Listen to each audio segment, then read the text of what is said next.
Oke, ini adalah kemungkinan apa yang terjadi untuk 3 sampai 4 chapter ke depan di manhwa Magic Emperor. Nah, untuk chapter terbaru kali ini berakhir saat pertarungan antara Yor dengan Humayr tengah berlangsung. Adapun video spoiler sebelumnya berakhir tepat setelah kemenangan Yor. Lalu Yang Mulia Shi pun bertanya, penatua atau Yang Mulia mana yang ingin ia ikuti saat memasuki sekte dalam. Tentunya setiap penatua dan yang mulia tidak ingin membuang-buang kesempatan setelah melihat kemampuan Yor. Apalagi 3 harta iblisnya juga sangat menggiurkan. Kala itulah seorang yang mulia langsung mengajukan diri untuk menjadi masternya. Tentu saja para penatua dan yang mulia lain tidak ingin kalah.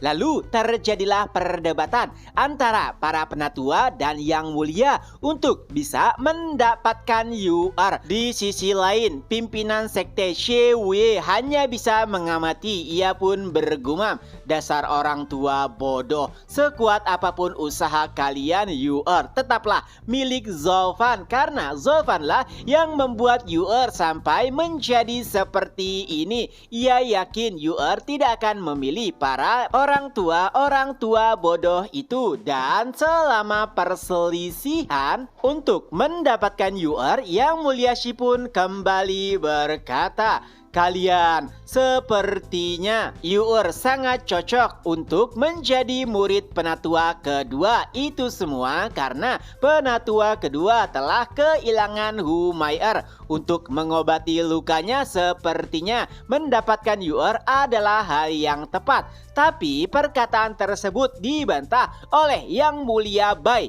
Yang Mulia Bai adalah master dari Yuling. Oleh sebab itulah ia ingin agar adik Yuling bersama dengan saudarinya untuk mendapatkan masa depan yang lebih cerah. Tapi ada Yang Mulia atau penatua lainnya yang tidak setuju. Pertikaian ini tidak ada akhirnya hingga Shewuye pun menghentikan mereka lalu bertanya langsung kepada Yor, siapakah penatua atau yang mulia yang akan ia pilih. Nah, Yuling pun memberikan kode kepada Yor agar memilih Yang Mulia Bai. Tapi ada seperti suara bisikan, kembalilah ke tempat tenaga kerja jika tidak ingin mati. Tentu saja itu adalah suara Zolfan dan ia tahu benar seberapa gilanya Zolfan. Oleh sebab itulah Yor memutuskan untuk kembali ke tempat pekerja.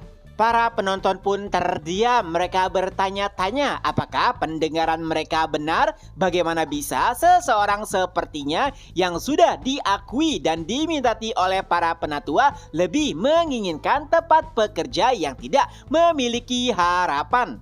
Walau begitu, saat ditanyai lagi oleh Shewuye, jawaban dari Yor tidak berubah. Yang ia inginkan hanyalah kembali ke tempat pekerja. Pada akhirnya, Shewuye pun memutuskan untuk Yor kembali ke tempat pekerja dan ia pun meninggalkan tempatnya. Shewuye nampak sedikit kesal karena sepertinya rencananya sedikit bergeser. Lalu Yang Mulia Shi juga nampak kecewa. Pada akhirnya ia tidak bisa memonopoli harta iblis yang dimiliki oleh Yor. Shewuye sebelum pergi juga menegaskan agar para penatua tidak memperebutkan Yor lagi dan lebih fokus untuk pertarungan 3 bulan mendatang. Akhirnya semua orang pun meninggalkan arena. Kini yang tersisa hanyalah Yor. Lalu Yuling dan Qilang pun menghampirinya. Yuling nampak kecewa karena Yor lebih memilih serikat pekerja daripada penatua atau Yang Mulia Bai. Tapi Yor menanggapinya dengan santai. Kakak, aku tahu tempat yang terbaik untukku. Apakah kau tidak melihat aku bisa membalaskan dendam kepada Humayr? Memang benar apa yang dikatakan Yor. Siapa yang bisa merubah seseorang hanya dalam waktu 3 bulan? Saat itu Qilang langsung teringat dengan anaknya yaitu Qigang. Di sisi lain, tiga yang mulia yang menyaksikan pertarungan nampak sangat kecewa dengan keputusan Xie Wuye. Bagaimana bisa ia membuat seorang kandidat elit pergi ke tempat pekerja? Oleh sebab itulah ketiganya berniat untuk protes keputusan yang telah dibuat oleh Xie Wuye. Di sisi lain, Zofan akhirnya telah kembali ke kantor pekerja. Ia pun mulai bersantai karena semua yang telah ia rencanakan nampaknya berjalan sesuai apa yang diinginkan. Lalu Zofan pun teringat apakah Pak Tua Yuan berada di sekitar sini, dan Pak Tua Yuan pun tak lama kemudian mulai menunjukkan batang hidungnya. Pak Tua Yuan berkata, "Pelayan Zuo, apakah kau baru saja meninggalkan kuburan?"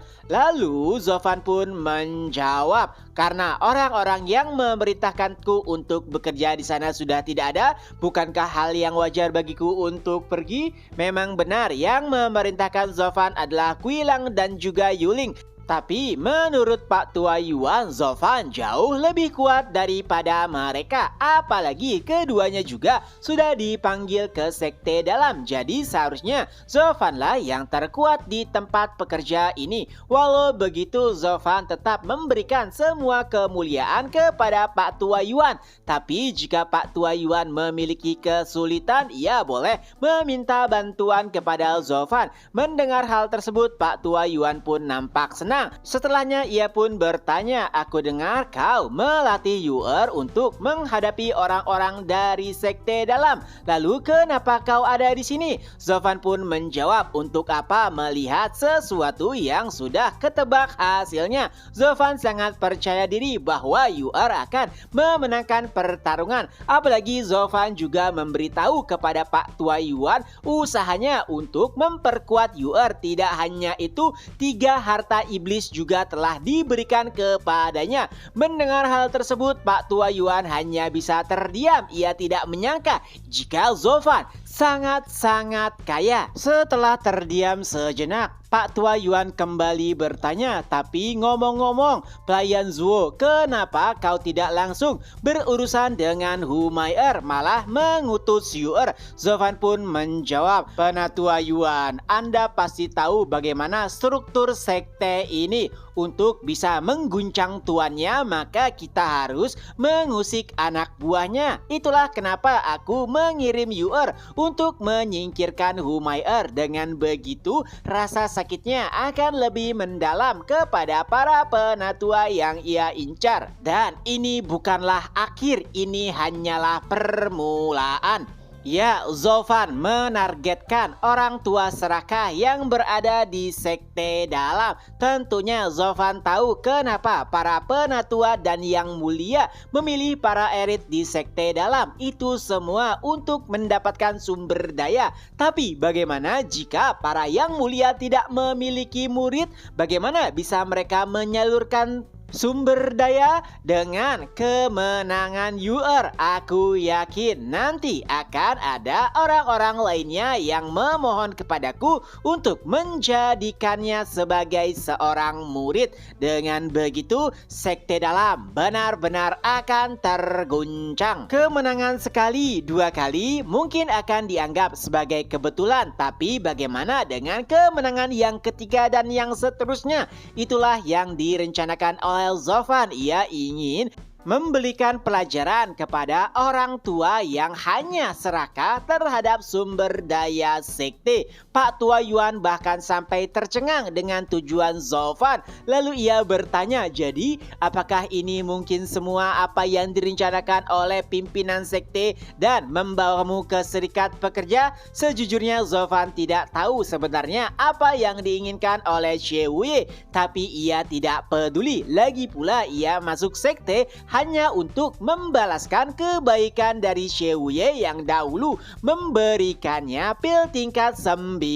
Di sini Penatua Yuan nampak ketakutan karena Zofan memanggil pimpinan sekte tanpa gelar. Tapi Zofan terlihat tenang. Ia berkata, "Tidak masalah, kita di sini semua adalah teman. Lagi pula Xie Wuye lah yang menginginkan dirinya. Oleh sebab itulah ia tidak terlalu peduli dengan gelar pimpinan sekte." Lalu Zofan juga menceritakan banyak sudut pandangnya terhadap sekte Demonic Scheme dan itu membuat Pak Tua Yuan sedikit kecewa. Kenapa? Karena sepertinya Zofan sama sekali tidak tertarik dengan sekte ini.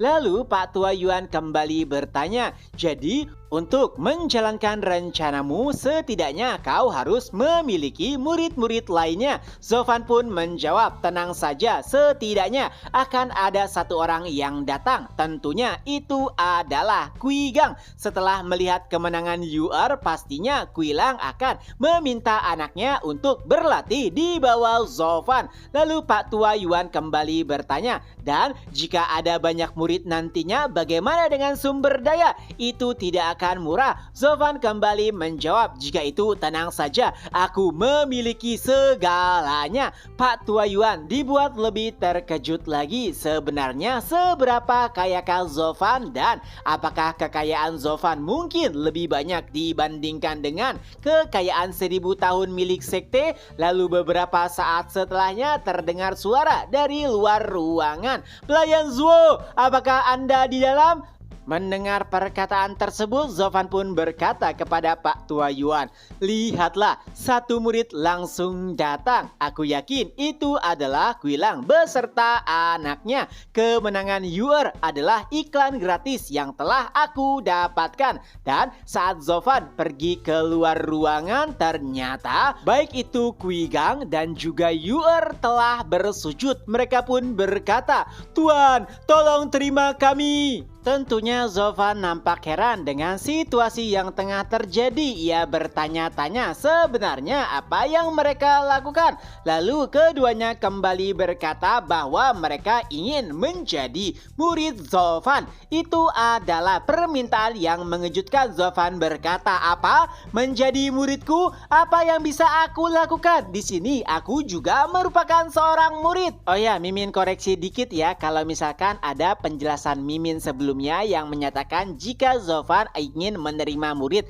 lebih tepatnya Zofan hanya ingin mengajari mereka dan tidak ingin menganggapnya sebagai murid. Oleh sebab itulah Zofan sedikit terkejut dengan permintaan tersebut. Di sini Zofan sama sekali tidak menerima permintaan keduanya. Walau begitu, Kui Gang dan juga Yu'er terus saja memohon karena mereka yakin hanya di bawah bimbingan Zofan lah mereka bisa bertambah kuat. Yuling dan Kui Lang juga meminta hal yang sama. Mereka minta agar anak dan saudarinya diterima untuk menjadi murid Zofan. Nah, di tengah-tengah hal tersebut, Pak Tua Yuan pun memprovokasi. Ya, tenang saja, pelayan Zuo memiliki banyak harta. Ia bahkan bisa menciptakan 3 harta iblis yang membuat para penatua juga yang mulia menginginkannya. Mendengar perkataan Pak Tua Yuan, Zofan pun menanggapinya. Penatua Yuan, kau tidak boleh mengusik gayaku. Lalu ia pun menegaskan kepada keduanya bahwa ia tidak ingin menerima murid. Adapun Kui Gang jika ingin menerima ajarannya itu hanya 3 bulan seperti apa yang ia lakukan kepada Yu'er. Silakan terima atau tidak. Lalu Zofan pun meninggalkan semua orang. Yuling pun berkata saat Zofan pergi, pelayan Zuo, tidak bisakah kau menerima Yu'er? Ia bahkan telah menolak permintaan untuk memasuki sekte dalam hanya untuk menjadi muridmu. Tolong terima dia. Lalu Zofan pun menjawab, itu bukan urusanku. Salah kenapa ia menolak tawaran untuk memasuki sekte dalam. Nah, setelah meninggalkan semua orang, Pak Tua Yuan pun bertanya, kenapa sifat Zofan tiba-tiba berubah saat mendengar kata murid? Lalu Pak Tua Yuan pun menebak, apakah kau sebelumnya memiliki murid yang telah mengkhianatimu? Pada akhirnya Zofan pun menjawab, ya, tidak hanya murid, dia adalah sosok yang sangat dekat denganku. Tapi siapa sangka ia bergabung dengan musuh-musuhku dan mengkhianatiku. Mendengar jawaban tersebut, akhirnya Pak Tua Yuan mengerti. Lalu ia berkata, jika begitu, bukankah itu membuat alasan menjadi lebih kuat untuk menerima mereka sebagai muridmu? Dan chapter pun berakhir. Nah, itulah kemungkinan apa yang akan terjadi 3-4 chapter mendatang untuk Manhwa Magic Emperor. Semoga terhibur, ketemu lagi di next video. Bye-bye.